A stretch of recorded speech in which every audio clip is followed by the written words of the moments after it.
Welcome back to Timbo's Fishing Adventures. I believe this is part 7 of the story. I've just learned that my rod reel line combo now not only forms loops in the spool, which is probably my fault, but cuts the line into little gaps.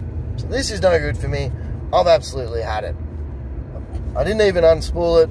I said, right, this is not working for me. My $100 rod reel combo, this is no good. I look at Cat's, it's got a plastic spool and a very, very small gap between the spool and the frame where the line can't get stuck in there. Whereas mine gets stuck in, gets cut, and it's making a bad situation worse. So that's it, I've had it with this combo. I took it in, no, it's not that easy actually. So I'm on the road. I'm on the road a lot for my job, and luckily this time I was somewhere near my house, so I decided to swing past, grab my rod, take it back to the store where I bought it from, and tell them, look, this is no good.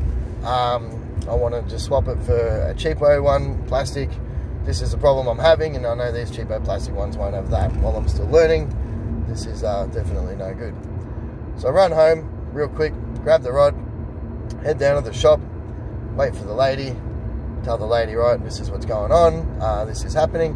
And as I lift up the rod to point out the gap between the spool and the frame, I realised just how stupid I am.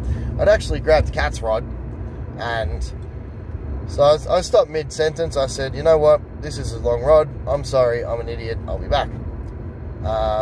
Went back home, swapped it over again, got my rod this time, and took it back to her and said, all right, look, it's me again, you know, this is the problem.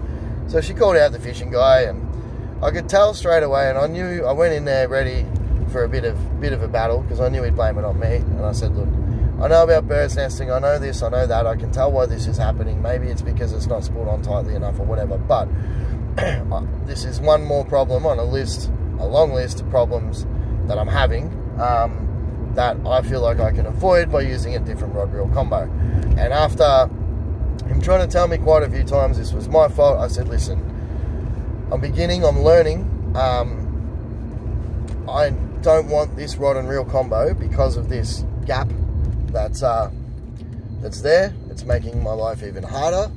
I'd just like to return it. They had a $40 job, which is very similar to the one that Cat has, but it was out of stock, and I pointed that out, and I said, I just want to exchange it for this one, if I can. And he said, yep, sweet, but we don't have it. I said, all right, cool, look, give me a full refund, order this one in and I'll come and get it. And he obliged. There was no problems there, no dramas with it at all. I handed it over and got my money back, and still waiting for it to come in. They don't get the orders of these rods in very often because they're cheapo ones, but eventually that'll come through. Now I've actually reached my destination and I need to start work, so I'll continue this video journal a little bit later. So thanks for watching so far. I hope it hasn't been too boring. There's not much to see, just me and my beard driving around trying not to road rage people, but I don't know. I know my story is entertaining to me, so maybe someone can at least learn what not to do while fishing with bait casters from listening to it. So I'll tell you more later.